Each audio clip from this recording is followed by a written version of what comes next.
Vos Excellences, Messieurs les chefs d'État et du gouvernement des pays signataires de l'accord-cadre d'Addis Abeba, avec l'expression de les hommages renouvelés. Honorables Excellences, Mesdames et Messieurs, distingués invités, nous allons passer maintenant à assister à la passation de la présidence du mécanisme régional de suivi. À cet effet, le protocole invite très respectueusement son Excellence M. Yoweri Kaguta Museveni, président sortant, et son Excellence M. Félix Antoine Tshisekedi Tshilombo, président entrant, à bien vouloir passer par devant l'assistance pour la passation du pouvoir. Voilà, très chers téléspectateurs, le bâton de commandement du mécanisme de suivi régional de suivi de l'accord-cadre d'Addis Abeba sera remis officiellement au président de la République démocratique du Congo, Félix Antoine Tshisekedi Tshilombo. Oui, il y a une phrase importante prononcée par le président Yoweri Kaguta Museveni en a anglais. remis les instruments juridiques du pouvoir.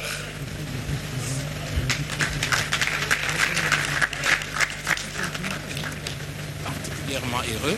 C'était donc ça, toute la dernière phrase de son discours. Et voilà, la passation de pouvoir. Yoweri Kaguta Museveni, on le rappelle, il a présidé la 9e réunion à Kampala en 2018. Et aujourd'hui, voilà, c'est Félix Antoine Tshisekedi, encore une fois, qui va présider en fait 13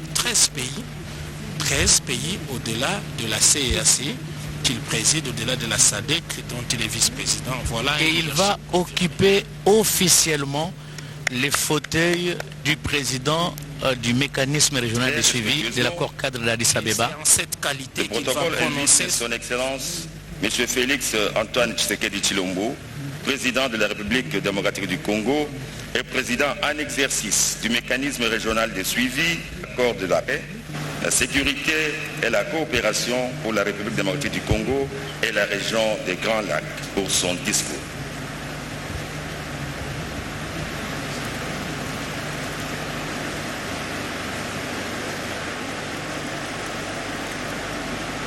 Excellence, Monsieur Yoweri Kaguta, président de la République d'Ouganda.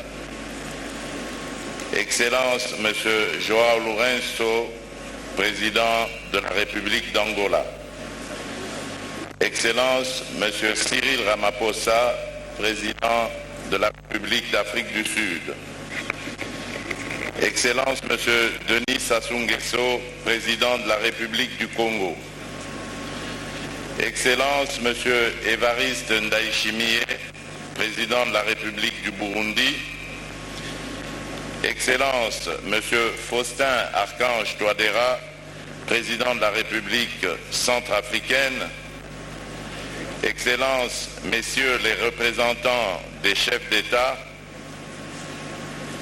Messieurs les présidents des deux chambres du Parlement de la République démocratique du Congo, Monsieur le Premier ministre du gouvernement de la République démocratique du Congo, Monsieur le Président de la Cour constitutionnelle de la République démocratique du Congo, Monsieur le Président du Conseil économique et social de la République démocratique du Congo, Excellence Monsieur Jean-Pierre Lacroix, secrétaire général adjoint des Nations Unies, Excellence Monsieur Moussa Faki Mahamat, président de la Commission de l'Union africaine, Excellence Messieurs les représentants des institutions garantes de l'accord cadre d'Addis Abeba, Mesdames et Messieurs, distingués invités, c'est avec une grande joie et un honneur tout aussi grand que la République démocratique du Congo abrite ce jour la 10e réunion de haut niveau du mécanisme régional de suivi de l'accord cadre d'Addis Abeba pour la paix, la sécurité et la coopération pour la République démocratique du Congo et la région. À vous tous, chères parties prenantes, chers invités, je vous souhaite au nom du peuple congolais et au mien propre la cordiale et chaleureuse bienvenue à Kinshasa. J'entends en outre vous exprimer ici ma gratitude pour avoir répondu positivement à l'invitation vous adressée en dépit de la longue attente qui a pu jalonner la tenue de ce sommet. En effet, au-delà des incompatibilités de calendrier, le monde a été, comme vous le savez, bousculé, si pas paralysé par la pandémie de Covid-19, bouleversant ainsi nombre d'activités au niveau national, régional et international en raison des restrictions qu'elle a générées. Toutefois, bien que saillantes, ces réalités ne sont parvenues à avoir raison de notre détermination à faire de notre capitale, pour le compte de cette 10e réunion, le lieu de rencontre et d'avancement de la cause de la paix et du développement de la région des Grands Lacs, comme convenu lors du précédent sommet. À cet égard, il me revient de souligner l'investissement et le soutien sans faille de mon cher frère, son Excellence M. Yoweri Kaguta Museveni, président de la République de l'Ouganda, que je félicite pour le leadership imprimé durant sa mandature à la tête de la structure, mais également de saluer l'accompagnement des Nations Unies à travers son envoyé spécial pour la région des Grands Lacs, de Oucha. Excellences, Mesdames et Messieurs, 9 ans, jour pour jour, se sont écoulés depuis la signature de l'accord d'Addis Abeba qui, jadis, avait suscité l'espoir, notamment celui de l'avènement d'une nouvelle ère dans la région, à savoir celle d'une paix, d'un développement durable, transcendé et matérialisé par une série d'engagements auxquels ont souscrit les parties prenantes que nous sommes. Cette paix, condition sine qua non pour toute velléité de développement, doit en effet découler d'un travail en synergie pour mettre fin au cycle récurrent de violences armées et d'instabilité rencontrées depuis plus de 2 décennies dans la région en général et à l'est de la République démocratique du Congo en particulier. En effet, plusieurs défis demeurent à être relevés pour rompre la spirale de violence découlant de l'activisme des groupes armés locaux et régionaux, dont les plus nocives peuvent être les Allied Democratic Forces, ADF en sigle, mouvements terroristes islamistes qui constituent une sérieuse menace à la sécurité et à la stabilité régionale. À cet égard, et en mémoire des victimes des atrocités commises contre les populations civiles, les membres des forces de défense et de sécurité des pays de la région, les casques bleus ainsi que les étrangers ensemble, je vous prie de vous lever et d'observer un instant.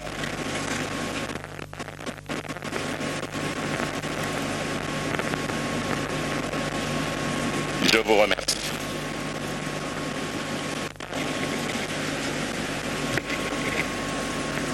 Excellences, Mesdames et Messieurs, la persistance de l'insécurité ne devrait not occulter les efforts encourageants fournis ces dernières années pour les pays de la région si avancer vers une coopération diplomatique dans de la décision du 9e sommet consistante en l'élaboration d'une nouvelle approche pour neutraliser les forces négatives. La République démocratique du Congo a abrité en juin 2019 la première réunion des chefs de services de renseignement et de sécurité de 5 pays signataires. Cette réunion s'est suivie de plusieurs rencontres en Tanzanie, au Kenya, au Burundi, qui ont abouti en 2021 à la création et à l'adoption du plan d'action du groupe de contact et de coordination sur des mesures non militaires, en complément aux actions militaires contre les forces négatives, plan pour lequel mon pays s'est par ailleurs engagé à offrir un siège à Goma, dans le Nord Kivu, à sa cellule opérationnelle. À cet effet, le travail de titan abattu par les experts des pays concernés et ainsi l'accompagnement des institutions garantes pour lancement de processus non sans défi majeur. Mesdames et messieurs, ma volonté de voir éclore un environnement de paix et de stabilité à l'est de mon pays, une institution a entamé une diplomatie de la main tendue et du dialogue vis-à-vis des pays de la région avec lesquels nous partageons des frontières communes. Le mécanisme national de suivi de l'accord cadre de cette action, j'ai tenu à réitérer l'engagement pris par la République démocratique du Congo d'œuvrer dans le sens d'annihiler les menaces posées à la paix et à la stabilité envers la région et envers elle-même. C'est notamment dans la défense de cet intérêt national aux implications régionales que certaines avancées ont pu être observées. Parmi elles, on peut citer, entre autres, les bons offices fournis en 2019 par la République démocratique du Congo aux côtés de la République d'Angola dans le processus de dialogue amorcé entre la République de l'Ouganda et la République du Rwanda dans le but de préserver la paix et la concorde entre les deux peuples. À cet égard, je note avec satisfaction la réouverture le 31 janvier dernier de la frontière terrestre Gatuna-Katuna entre les deux pays précités, donc l'Ouganda et le Rwanda, frontière qui était fermée depuis février 2019. Dans le même ordre, je tiens à souligner avec admiration le résultat fructueux de négociations entre la République démocratique du Congo et la République de Zambie en vue du règlement pacifique du différend frontalier. Preuve que la paix ne peut être réalisée par la violence, elle ne peut être atteinte que par la compréhension, comme l'a si bien dit Ralph Waldo. Ainsi, en vue de favoriser la prospérité partagée, mon pays a conclu en 2021 des accords de coopération bilatérale avec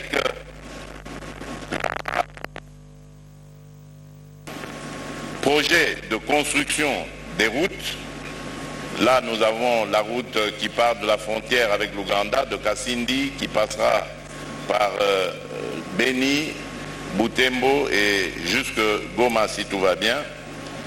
Avec la République du Rwanda, nous avons une joint venture dans l'industrie de l'or entre une entreprise nationale congolaise et une entreprise privée rwandaise. Un mémorandum d'entente avec la République de Burundi pour développer certains projets, le plus important étant le chemin de fer qui viendrait de Dar es Salaam jusqu'à Uvira, en passant évidemment par le Burundi. Avec la République du Congo, le projet de construction du pont route-rail sur le fleuve du même nom qui sépare les deux pays, les deux capitales les plus rapprochées du monde.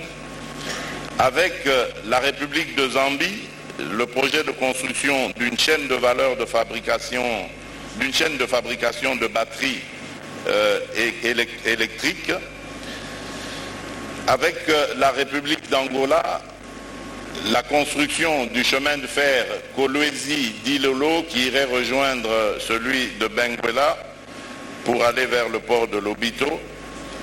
Avec la République centrafricaine, un projet de mise sur pied d'un bac qui va faciliter la traversée de la rivière, la rivière entre Bangui et la ville de Zongo. Tout cela, c'est comme pour paraphraser Kofi Annan, le prix Nobel de la paix en 2001 et ancien secrétaire général des Nations Unies, qui disait « Sans progrès, il n'y a pas de paix possible. Sans paix, il n'y a pas de progrès possible. » En outre, comme vous le savez, les forces armées de la République démocratique du Congo et les forces de défense du peuple ougandais, UPDF, sont sans désemparer depuis le 29 novembre 2021 dans une mutualisation des forces contre les ADF-NTM qui opèrent dans le nord-est congolais à la frontière avec l'Ouganda.